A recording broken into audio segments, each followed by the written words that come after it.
Good afternoon, everybody.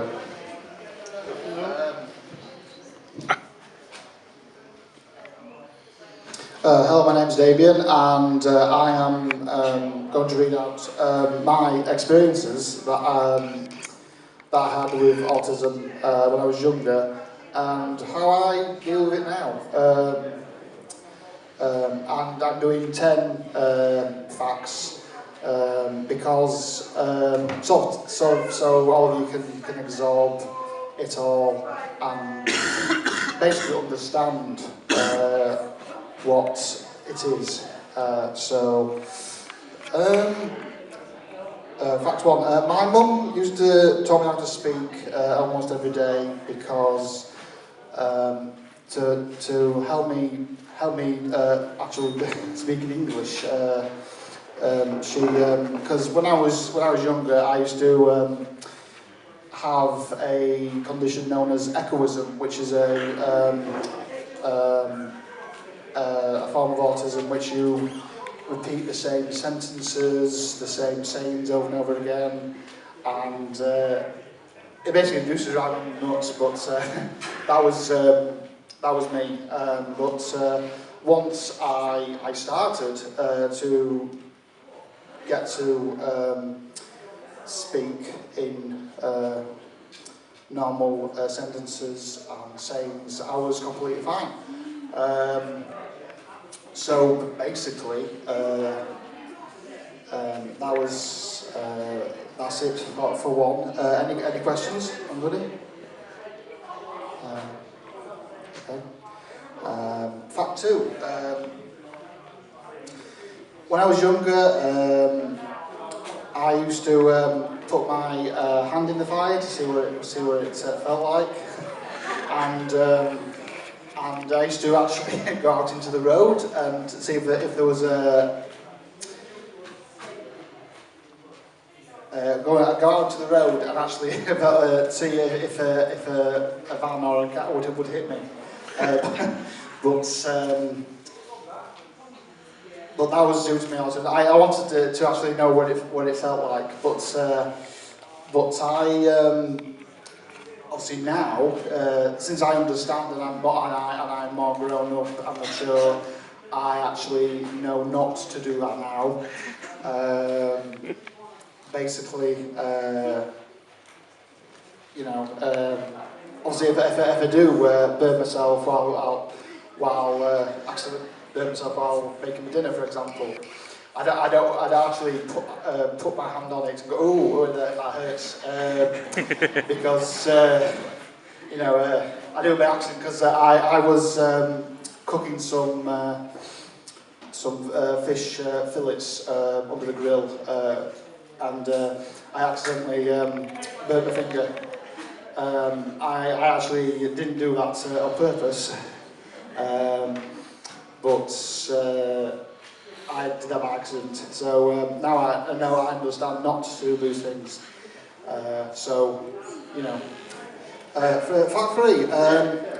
Well, yeah, sure, yeah. I think it's a good job you break your finger rather than get knocked down by a car. Yeah. I actually, speaking of that,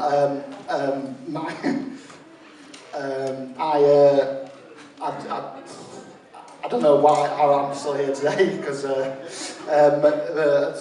somehow my mum must have really looked out for my dad. So,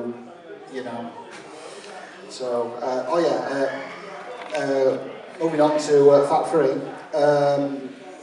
I didn't like the loud noises or motorbike sounds or babies crying, like firework loud noises, because I didn't like loud noises. But going to the fact of the babies crying, the reason why I didn't like babies crying and used to set me off screaming when I was younger was because I actually thought that baby was in pain.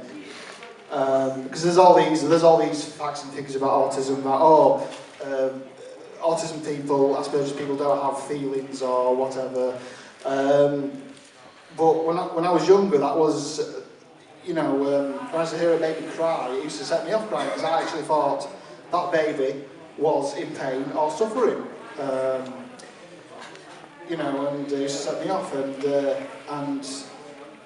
I still do that now when I see a baby crying, or I don't scream, I go, well, myself, like. But I do sympathise, and it's the same with animals as well.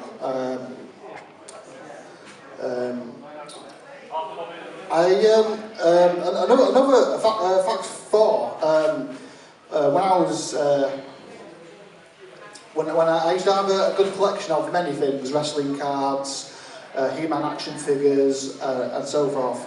I used to have my wrestling cards in number order, and order of like the popularity of the wrestler or whatever, and then He-Man figures of popularity, like put He-Man at the front, Skeletor at the back or whatever. But when somebody used to come in and completely mess about with them, I used to go, oh goodness me, stop, don't do that. And it used to absolutely drive me insane. But now, since I don't collect wrestling cards anymore, I'm still a big fan of wrestling, but I don't collect wrestling cards anymore. And obviously, I've sold my He-Man figures a few years ago, but I still collect action figures to do with video game characters, characters in films, and so forth. But I don't have them lined up as such now. So, you know. Fact 5. At school and at the schools I used to go to, I used to have separate food on separate plates, and I could not at all I couldn't eat them when they were together because I just refused to. It was me. I used to cover my mouth like this, going trying to say to the teacher that I can't eat them, you know. And I used to spend quite a long time trying to get me to eat the food. But now, since I'm older, I love mashing my potatoes and peas together, and my chips and gravy and all that together. Oh, it's buzzing! I can actually cut and mash my food together and put it in my mouth. Yay! That's good. You know, that's great. So that's how I deal with it now. 5. It stops at 6. My mum used to read to me every day, basically to learn me how to read, and you know, to understand, and obviously I also go back to school as well. We used to have a series of books, I don't know if it was called the Lady Books series or whatever. They used to have different levels of reading.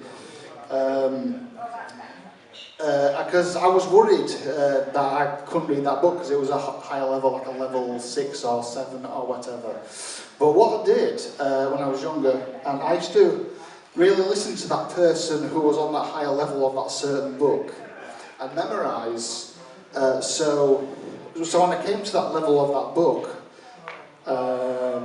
I used to be good reading that book, and so the memory helped me listening to that other person read that higher level of that book, and about time, you know, about time I listened to certain bits, I was like level 8 or something of a reading level. So, and thanks to me learning how to read, I read stuff like